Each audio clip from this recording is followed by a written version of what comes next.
ಅವರಲ್ಲಿ ಆ ನಾಯಕತ್ವದ ಶಕ್ತಿ ಅನೇಕ ಸಂದರ್ಭಗಳಲ್ಲಿ ಪ್ರದರ್ಶನ ಮಾಡಿದ್ದಾರೆ. ಕೇವಲ ರಾಜ್ಯದಲ್ಲ, ರಾಷ್ಟ್ರ ಮಟ್ಟದಲ್ಲಿ ಬೇರೆ ಬೇರೆ ರಾಜ್ಯಗಳ ಸರ್ಕಾರಗಳನ್ನ ಉಳಿಸುವಂಥದ್ದಕ್ಕೂ ಕೂಡ ಇವರ ಪ್ರಯತ್ನಗಳನ್ನ ಮಾಡಿದ್ದಾರೆ. ಸೊ ಹಾಗಾಗಿ ಕಾಂಗ್ರೆಸ್ ಜೊತೆ ಗುರುತಿಸಿಕೊಂಡಿರುವಂತಹ ಡಿ.ಕೆ. ಶಿವಕುಮಾರ್ ಅವರು ಅವರ ರಕ್ತದಲ್ಲಿ ಕಾಂಗ್ರೆಸ್ ಇರೋದ್ರಿಂದ ಅವರ ಭಾವನೆ ನಮ್ಮ ಭಾವನೆ ಇರುವಂಥದ್ದು.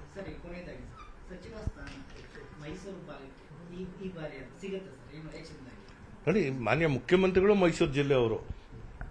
ನಮಗೆ ಸಂತೋಷ ಇರುವಂಥದ್ದು ದೇವರಾಜ ಅರಸರವರು 2 ಬಾರಿ, ಸಿದ್ದರಾಮಯ್ಯ ಅವರು 2 ಬಾರಿ ಈ ಭಾಗದಿಂದ ಮುಖ್ಯಮಂತ್ರಿಗಳಾಗಿದ್ದಾರೆ. ಸೊ ಹಾಗಾಗಿ ಮೈಸೂರು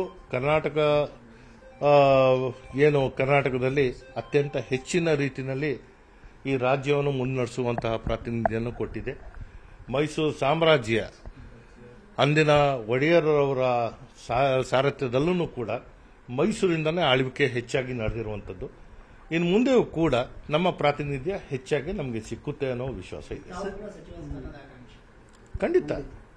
ಯಾಕಂದರೆ ನಾನು ಹೇಳಿದ್ದೇನೆ, ರಾಜಕಾರಣದಲ್ಲಿ ಇದ್ದೀವಿ, ಸನ್ಯಾಸಿಯಾಗಿ ಕೂತ್ಕೊಳ್ಳೋಕೆ ಸಾಧ್ಯ ಇಲ್ಲ. ನಾನು ನನ್ನ ಜನಾಂಗಕ್ಕೆ, ನನ್ನ ಪ್ರದೇಶಕ್ಕೆ, ನನ್ನ ಜನರಿಗೆ ಅವರ ಕಷ್ಟ ಕಾರ್ಪಣ್ಯಗಳಿಗೆ ಸ್ಪಂದಿಸುವಂಥ ಕಾರ್ಯಕ್ರಮಗಳು ಕೊಡಬೇಕು ಅನ್ನೋ ಆಸೆ ನನಗೂ ಇದೆ. ಅವಕಾಶ ಬಂದಂತಹ ಸಂದರ್ಭದಲ್ಲಿ ಖಂಡಿತವಾಗಿ ಅದನ್ನು ಸ್ವೀಕರಿಸಿ ಕೆಲಸ ಮಾಡ್ತಾರೆ. ಸರ್, ಈಗ ನವೆಂಬರ್ 26ಕ್ಕೆ ರಾಜ್ಯದ ಹೊಸ ಸಿಎಂ ಆಗಲಿಕ್ಕೆ ಮುಹೂರ್ತ ಫಿಕ್ಸ್ ಆಗಿದೆ ಅನ್ನೋ ಮಾತುಗಳು ಸಾಕಷ್ಟು ದಟ್ಟವಾಗಿದೆ. ಈ ವಿಚಾರ ಇಲ್ಲ, ಮಾಧ್ಯಮಗಳಲ್ಲಿ ಬರ್ತಾ ಇರುವಂಥದ್ದು ಎಲ್ಲ ನಾನು ಅದಕ್ಕೆ ಪ್ರತಿಕ್ರಿಯೆ ಕೊಡಲ್ಲ. ಏನಾದರೂ ನಿಮ್ಮ ಬಗ್ಗೆ ಈ ಮಾಹಿತಿ ಇಲ್ಲ, ನನಗೆ ಯಾವುದೇ ಮಾಹಿತಿ ಇಲ್ಲ. ಬಂದಾಗ ಖಂಡಿತವಾಗಿ ನಾವು ಅದನ್ನು ಏನೋ ಒಂದು ಹಬ್ಬದ ರೀತಿಯಲ್ಲಿ ನಾವು ಆಚರಿಸೋಕ್ಕೆ ಮುಂದೆ. ಅಲ್ಲ, ಬಹುತೇಕ ನವೆಂಬರ್ಗೆ ಇದು ಮುಹೂರ್ತ ಫಿಕ್ಸ್ ಆಗಿದೆ ಸರ್. ನೋಡಿ, ಇದು ಊಹಾಪೋಹಗಳು, ಅಧಿಕಾರ ಹಂಚಿಕೆಯ ಸೂತ್ರಗಳು, ಯಾವಾಗ ಯಾವ ಸನ್ನಿವೇಶದಲ್ಲಿ ಯಾರ ಮುಂದೆ ಮಾತಾಡಿದ್ರು ಅನ್ನೋದು ಇವತ್ತರೆಗೂ ಯಾರಿಗೂ ಗೊತ್ತಿಲ್ಲ.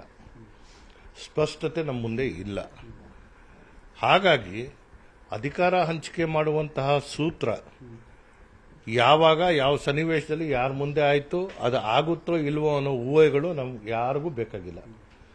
ಏನಾದರೂ ಆಗಂಗಿದ್ರೆ ಖಂಡಿತವಾಗಿ ಬದಲಾವಣೆ ಆದಾಗ ಬಹುತೇಕ ಸಚಿವರಿಗೆ ನಾವು ವಿರಾಮ ಕೊಟ್ಟು ಹೊಸಬರಿಗೆ ಅವಕಾಶ ಮಾಡಿಕೊಡ್ತೀವಿ ಅನ್ನೋ ಮಾತು ಎಲ್ಲ ಹಂತದಲ್ಲೂ ನಡೀತಾ ಇರೋದ್ರಿಂದ ಹಾಗಾಗಿ ನಾನು ಆಸೆ ಇಟ್ಕೊಂಡು ಕೂತೀನಿ.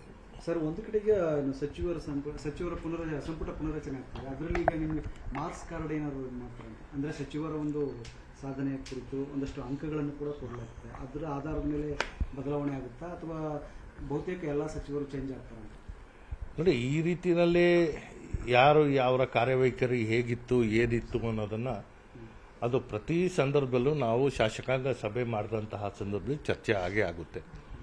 ಯಾವ ಸಚಿವರು ಶಾಸಕರ ಜೊತೆಗೆ ಸ್ಪಂದನೆ ಮಾಡ್ತಾವ್ರೆ, ಯಾವ ಸಚಿವರು ಶಾಸಕರಿಗೆ ಗೌರವಿಸ್ತಾ ಇಲ್ಲ, ಅಥವಾ ಯಾವ ಕೆಲಸ ಆಗಬೇಕಾಗಿತ್ತು ಆಗಿಲ್ಲ. ನಮ್ಮ ಆರ್ಥಿಕ ಇಲಾಖೆಯಿಂದ ಬಹುತೇಕ ಏನು ವಿಳಂಬ ನೀತಿ ಏನು ತಾಳ್ತಾವ್ರೆ, ಆ ವಿಚಾರ ಎಲ್ಲ ನಾವು ಶಾಸಕಾಂಗ ಸಭೆಯಲ್ಲಿ ಪ್ರತಿ ಸಭೆಯಲ್ಲೂ ನಾವು ಚರ್ಚೆ ಮಾಡಿದ್ದೀವಿ. ಸೊ ಹಾಗಾಗಿ ಯಾರನ್ನ ಕೈ ಬಿಡ್ತಾರೆ, ಯಾರನ್ನ ಇಟ್ಕೋತಾರೆ, ಯಾರು ಆ ಖಾತೆಯನ್ನು ನಿಭಾಯಿಸಬೇಕು ಅಥವಾ ಯಾರ ಖಾತೆ ಬದಲಾವಣೆ ಮಾಡಬೇಕು, ಇದು ಆಗುವಂತಹ ಮುಖ್ಯಮಂತ್ರಿಗಳ ಒಂದು ವಿವೇಚನೆಗೆ ಬಿಟ್ಟಂಥ ವಿಚಾರ. ಸೊ ಹಾಗಾಗಿ ನನಗೆ ಇಂಥ ಖಾತೆನೇ ಕೊಡಬೇಕು ಅಂತ ಕೇಳುವಂತಹ ಅಧಿಕಾರ ನಮಗಿಲ್ಲ.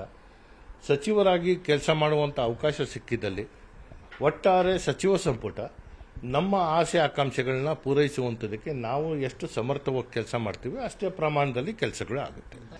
ನೋಡಿ, ಪ್ರಜಾಪ್ರಭುತ್ವ ವ್ಯವಸ್ಥೆಯಲ್ಲಿ ಹಿಂದೆಯಿಂದನೂ ನೋಡಿರುವಂಥದ್ದು, ಶಾಸಕಾಂಗ ಪಕ್ಷ ತನ್ನ ನಾಯಕನ ಆಯ್ಕೆ ಮಾಡಿಕೊಳ್ಳುವಂಥ ವಿಧಾನ ಇವತ್ತು ಜೀವಂತವಾಗಿದೆ. ಆಸೆ ವ್ಯಕ್ತಪಡಿಸುವಂತಹ ಒಂದು ಅಧಿಕಾರ ಪ್ರತಿಯೊಬ್ಬರಿಗೂ ಸ್ವಾತಂತ್ರ್ಯವಾಗಿದೆ. ಡಾಕ್ಟರ್ ಯತೀಂದ್ರ ಅವರು ಹೇಳಿರುವಂತಹ ಮಾತು, ಅದಕ್ಕೆ ಪ್ರತಿಕ್ರಿಯೆಗಳನ್ನ ನೀಡ್ತಾ ಇರುವಂತಹ ಅನೇಕರು, ನಾನು ಇಷ್ಟೇ ಹೇಳಕ್ಕೆ ಸಾಧ್ಯ, ಅವರ ವೈಯಕ್ತಿಕವಾದಂಥ ವಿಚಾರಗಳನ್ನ, ಆ ಭಾವನೆಗಳನ್ನ ವ್ಯಕ್ತಪಡಿಸಿದ್ದಾರೆ. ನವೆಂಬರ್ ಕ್ರಾಂತಿಯ ವಿಚಾರದಲ್ಲಿ ಅಂಥ ಮುನ್ಸೂಚನೆಗಳು ಯಾವುದೂ ನಮ್ಮ ಮುಂದೆ ಇಲ್ಲ. ಆದರೆ ಇದನ್ನು ಅನೇಕ ಸಂದರ್ಭಗಳಲ್ಲಿ ಹೇಳಿದ್ದೇನೆ, ಅಧಿಕಾರ ಯಾರಿಗೂ ಶಾಶ್ವತ ಅಲ್ಲ. ಮನುಷ್ಯ 100 ವರ್ಷ ಬಾಳಿ ಬದುಕುವಂಥ ಆಸೆ ಇಟ್ಕೊಂಡಿದ್ರು ಆಯುಷ್ ಎಷ್ಟಿದೆ ಅಷ್ಟೇ. ಸ್ವತಃ ಮಾನ್ಯ ಮುಖ್ಯಮಂತ್ರಿಗಳು ಪಕ್ಷದ ವರಿಷ್ಠರು ಸೂಚನೆ ಕೊಟ್ಟರೆ ನಾನು ಬಿಟ್ಕೊಡಕ್ಕೆ ತಯಾರು ಅಂತ ಹೇಳಿದ್ದಾರೆ. ಅದೇ ರೀತಿಯಲ್ಲಿ ಅನೇಕ ಜನ ಸಚಿವ ಸಂಪುಟದ ಸಹೋದ್ಯೋಗಿಗಳು, ಹಿರಿಯ ಸಚಿವರುಗಳು ಪಕ್ಷ ಆದೇಶ ನೀಡಿದ್ದಲ್ಲಿ ನಾನು ರಾಜೀನಾಮೆ ಕೊಟ್ಟು ಪಕ್ಷದ ಕೆಲಸ ಮಾಡ್ತೀನಿ ಅಂತ ಹೇಳಿದ್ದಾರೆ. ಇದು ಸ್ಪಷ್ಟವಾಗಿ ಗೊತ್ತಾಗುತ್ತೆ, ಕಾಂಗ್ರೆಸ್ ಒಡೆದ ಮನೆ ಅಲ್ಲ, ನಾವೆಲ್ಲರೂ ಒಂದಾಗಿದ್ದೇವೆ. ಅಧಿಕಾರದ ಪೈಪೋಟಿ ಅನ್ನೋದು ಎಲ್ಲರಿಗೂ ಒಂದು ಆಸೆ ಇದ್ದೇ ಇರುತ್ತೆ. ಇಂಥದ್ರಲ್ಲಿ ಈಗ ಪ್ರಸ್ತುತ ಕೇವಲ 2 ಸ್ಥಾನಗಳು ಖಾಲಿ ಇವೆ. ರಾಜಣ್ಣ ಅವರ ರಾಜೀನಾಮೆ ಮತ್ತು ನಾಗೇಂದ್ರ ಅವರ ರಾಜೀನಾಮೆಯಿಂದ ತೆರವಾಗಿರುವಂಥ ಸ್ಥಾನಗಳು. ಅದು ಯಾರು ಈವರೆಗೂ ಖಾಲಿ ಇದ್ದಂತಹ ಸ್ಥಾನಗಳೇ ತುಂಬಿಕೊಳ್ಳುವಂಥದ್ದಕ್ಕೆ ಯಾರೂ ಮುಂದೆ ಬಂದಿರಲಿಲ್ಲ. ಹಾಗಾಗಿ ವರಿಷ್ಠರು ಏನು ತೀರ್ಮಾನ ತಗೋತಾರೆ, ಯಾಕಂದರೆ ನಾನು ನೋಡ್ತಾ ಇದ್ದೇನೆ ನಮ್ಮ ಪಕ್ಷದಲ್ಲಿ ಯಾವುದೇ ಪೈಪೋಟಿ ಯಾರೂ ಧ್ವನಿ ಎತ್ತಿಲ್ಲ. ಯತ್ನಾಳ್ ಅವರು ಖರ್ಗೆ ಅವರನ್ನ ಮುಖ್ಯಮಂತ್ರಿ ಮಾಡುವಂತಹ ಹುನ್ನಾರ ನಡೀತಾ ಇದೆ ಅಂತ ಒಂದು ಕಡೆಗೆ ಹೇಳ್ತಾರೆ, ಮತ್ತೊಂದು ಕಡೆ ಯತೀಂದ್ರ ಅವರು ಉತ್ತರಾಧಿಕಾರಿ ಅನ್ನೋ ಪದನ ಬಳಕೆ ಮಾಡಿದ್ದಾರೆ. ಈ ಎಲ್ಲವೂ ಹೂವಾಪೂಗಳು. ಏನು ಬೇಕಾದರೂ ಆಗ್ಬೋದು ರಾಜಕಾರಣದಲ್ಲಿ, ಯಾವುದು ಶಾಶ್ವತ ಅಲ್ಲ. ಸೊ ಹಾಗಾಗಿ ಇವತ್ತು ಸನ್ಮಾನ್ಯ ಮುಖ್ಯಮಂತ್ರಿಗಳಾದಂಥ ಸಿದ್ದರಾಮಯ್ಯ ಅವರು ಅಧಿಕಾರದಲ್ಲಿದ್ದಾರೆ, ಯಾವ ಸ್ಥಾನಗಳು ಖಾಲಿ ಇಲ್ಲ. ಹಾಗಾಗಿ ಆ ಕುರ್ಚಿಗಳ ಮೇಲೆ ಕಣ್ಣು ಯಾರ್ದು ಇಲ್ಲ. ಮತ್ತೊಂದು ಕಡೆ ಈಗ ದಲಿತ ಸಿಎಂ ಕೇಳ್ತಾ ಇದ್ದಾರೆ ಸರ್. ಒಂದ್ ಕಡೆ ಮಾದೇವಪ್ಪನವ್ರು ಇರ್ಬೋದು, ಪರಮೇಶ್ವರ್ ಇವರೆಲ್ಲ ಮೀಟಿಂಗ್ ಮಾಡ್ತಾ ಇದ್ದಾರೆ.